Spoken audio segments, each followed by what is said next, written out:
Halo, selamat siang semua Justice Seeker. Sekarang kita ada di Sukabumi. Jadi hari ini ada sedikit beda nih daripada sebelumnya. Sebelumnya kita di Jakarta, di kantor, di polisi dan di pengadilan ya Kia? Pengadilan. Nah sekarang kita ada di Sukabumi, salah satu perusahaan plywood terbesar di Sukabumi. Kebetulan kita yang hire juga. Dan inilah ownernya, Ibu Morin sama Bapak Dodi. Bi, saya mau nanya-nanya nih. Hari ini bertepatan sama ulang tahun PT Bingga Jaya ya dia. Pasti banyak sekali suka-dukanya.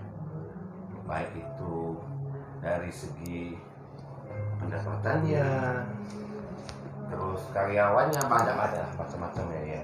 Yang mau saya tanyakan, gak nyambung sih sebenarnya. Yang mau saya tanyakan, gimana asal muasalnya PT Bingga Jaya ini jadi? Oke Indra, terima kasih. Jadi kita ini perusahaan PT Bahtera yang tadi juga kita sudah kasih tahu ya sebelumnya di depan itu kita berdiri itu 2013. Ini karena plywood ini ulang tahun kita yang pertama di plywood. Divisi yang beda. Betul. Sebenarnya yang pertama itu juga kita ada di bahan baku ya. Asalnya itu di bahan baku. Sekarang alhamdulillah sudah menjadi plywood. Nah dulu Bahtera Bingga Jaya ini banyak untuk unit bisnisnya. Nah salah satunya adalah konsentrat, processing mineral, pupuk, dan ini sekarang merambah ke perkayuan. Jadi kita sekarang konsen di perkayuan. Banyak ya jenis-jenis bidang usahanya. Iya. Ya. Betul. Jadi PT Bahtera Bingga Jaya ini banyak sub usahanya. Jadi dulu 2013 kita bentuk bersama Pak Dodi. Pak Dodi adalah suami saya. Jadi kita berdua merintis betul-betul memang dari bawah ya. Bukan hal gampang membentuk suatu perusahaan. Dan alhamdulillah terjadi sekarang seperti ini. Jadi semuanya berjalan dengan lancar. Ya mudah-mudahan kita menjadi salah satu terbesar plywood karena kita tahun depan itu insya Allah kita sudah ekspor. Ekspor ya, ya. Betul. Kendala yang paling besar apa Bi? Sejauh ini ya? Kalau sekarang paling besar mungkin di atas rata-rata semua ya, sebenarnya bukan kendala karena kita juga sudah persiapan dari awal. Kalau kayu itu kan banyak dan identik illegal logging. Kalau kita itu kayunya tuh kayu industri.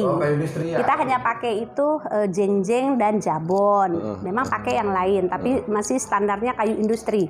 Di mana memang pemerintah ya memperbolehkan gitu loh.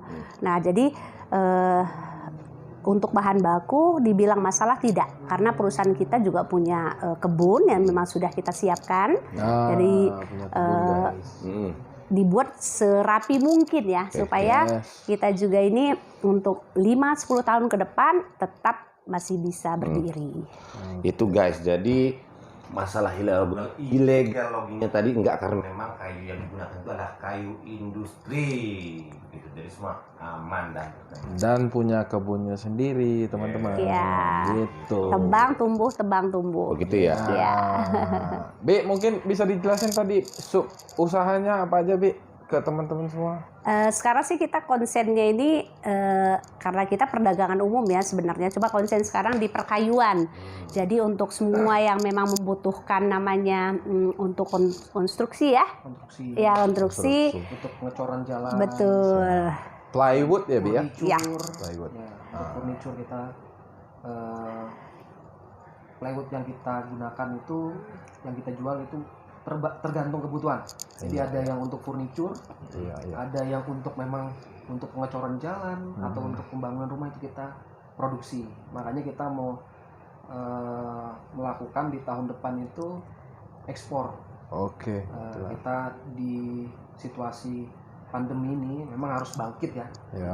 Kalau kita jalan di tempat, saya rasa untuk tahun depan itu akan jadi masalah baru buat perusahaan kita sendiri dan karyawan. Jadi Kita itu berharapnya walaupun pandemi ini berlangsung masih tetap ada. Kalaupun nanti mudah-mudahan selesai, kita sudah bisa lari, bukan berjalan. Kita sudah bikin persiapan, ketika pandemi ini selesai mungkin kita sudah lari. Jadi dengan situasi begini kita tetap mencoba untuk produksi plywood kita tetap kita jaga. Kalaupun ada kendala, mungkin satu musim hujan. Jadi kalau musim hujan itu terkadang penebangan itu agak sedikit kendala. Kendalanya apa? Karena jalannya ya tidak seperti kita. Kalau untuk kayu ini kayak sengon, jabon itu nggak mungkin selalu di pinggir jalan. Pasti ada yang di dalam, ada yang di hutan, ada yang di gunung. Jadi akses mereka kalau hujan itu agak kendala sedikit. Kendala tapi dikit ya. itu Bisa diatasin lagi lah ya. Bisa diatasin karena kita punya rekanan yang selain kita sendiri yang bikin bahan baku, rekanan kita di luar itu bantu supply untuk bahan baku plywood kita sendiri. Oke. Dan berpengalaman semua gila ya. Semua berpengalaman. Sekarang kita ya. Terus untuk penjualannya gila. Penjualannya ini apakah masih skala kecil, menengah atau besar? Kalau kita mengukur untuk penjualan sebenarnya bisa dibilang kita menengah ke atas. Menengah ke atas. Tapi harga kita masih tetap bisa bersaing menengah ke bawah. Makanya kapasitas yang kita produksi itulah kapasitas gudang, di mana gudang ini bisa mensuplai ke distributor, bahkan ke agen-agen, toko-toko kecil.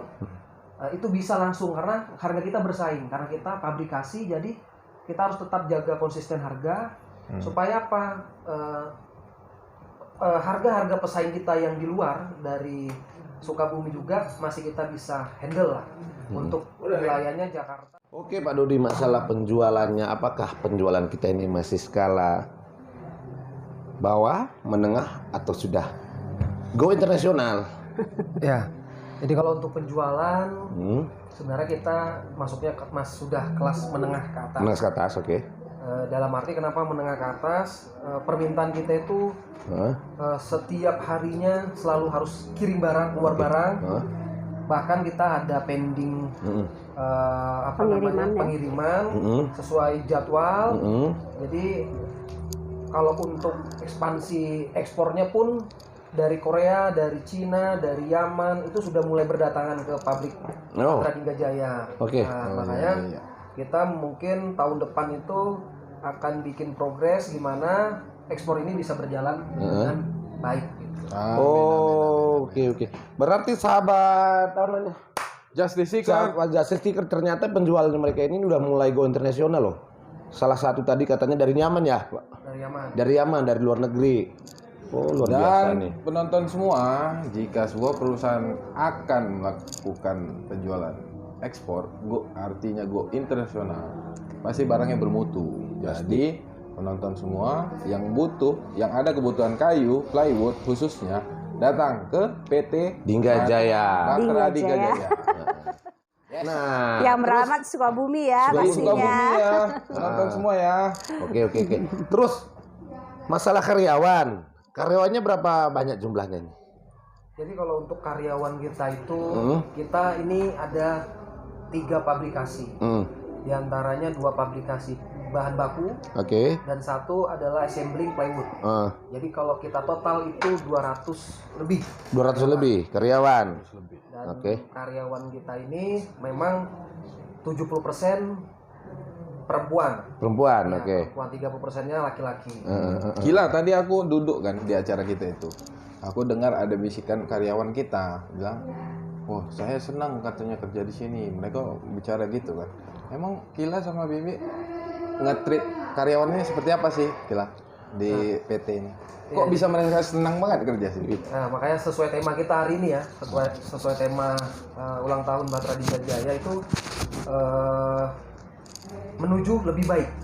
Dari kita untuk kita. Nah, kenapa dari kita untuk kita?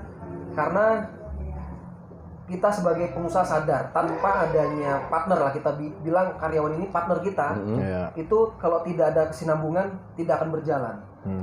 Kita punya modal, kita punya produk yang bisa kita jual, tapi tidak ada sinergi dengan karyawan itu bermasalah.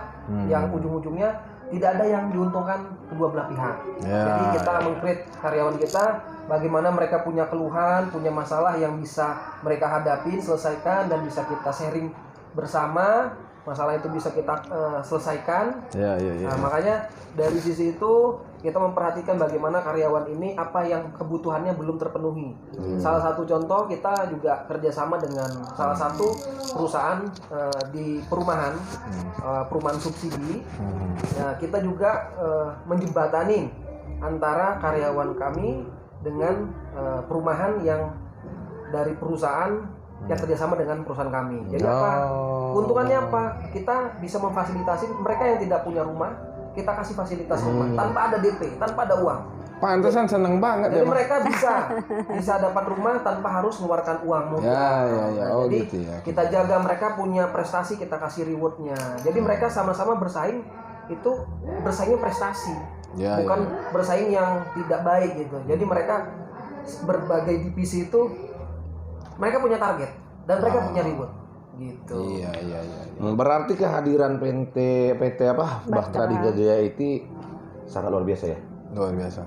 Membuka peluang masyarakat yang tadinya nganggur sekarang dikasih pekerjaan, ya kan? Berdampak positif ke orang di sini, khususnya Sukabumi.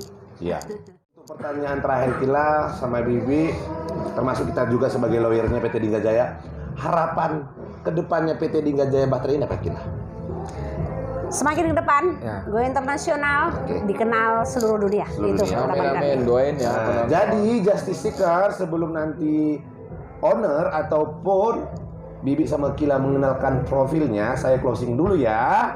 Jadi buat Justice Seeker, kalau mau lakukan usaha jangan ragu, langsung melangkah. Kalau masalah hambatan, jalanin aja. Oke, sekian obrolan kami dengan klien retainer kami, baik PT Bahtera Dingga Jaya. Bye. Ya.